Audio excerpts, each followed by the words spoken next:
Furthermore, when you're doing real specialty movements, like you want to get it a little behind here, what you do is the wallpaper's like all sitting up against it, right?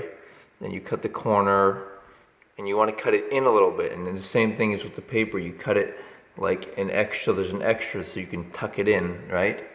And sometimes real precise stuff, you'll need a tool like this, and it'll allow you to really get that super tight edge. And another thing is how to fix flaws. The way to fix flaws is it's easy. You put a piece up like this that's bigger than the flaw in the paper, and then you cut the square out of it, and you take it off, then and then you have that nice piece and set it in. And there are problems. Sometimes there's shading in wallpaper, so it might not always work. Sometimes it's better to just leave the flaw, or even try to blend it with a crayon or assortment of different art tools. Bottom line being, with fine wallpaper, sometimes it's, you have to have a really quality flush surface. You want to sand it, and it's got to be completely smooth. Otherwise, it might show the dents. And depending upon where the lighting is going, you want all things to be put into consideration when you're doing specialty projects like this. This is fine craftsmanship. Using that knife is surgery. So, really pleased to be sharing this. I've been doing this for years, and it's good to have a plank. It's like a 4-foot ladder that sits about 2.5 feet off the ground for higher stuff. And just remember, when you're doing specialty stuff, to take your time. Don't do it when you're tired. You might get a mistake or hurt yourself. Don't be cutting and there might be other people near you, and always keep a sharp blade. You want the blade to be you may have to snap it fairly often. Keep it sharp.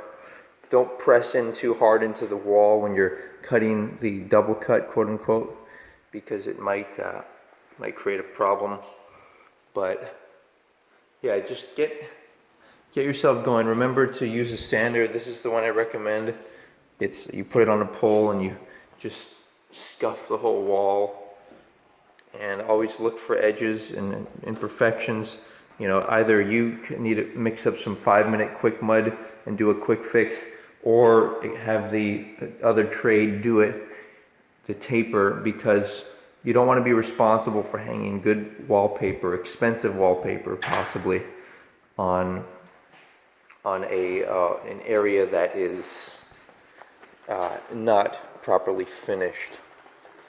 So thank you for coming over, checking things out. We got this fantastic chandelier here.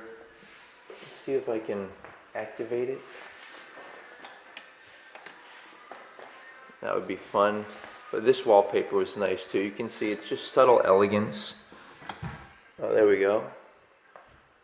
It's nice blown glass and all these curtains, and just good atmosphere. And look at these doors. These doors are, the stuff's costly, but it's meant to last. You know what I mean? Like you see the strong handles and just the way it is, right?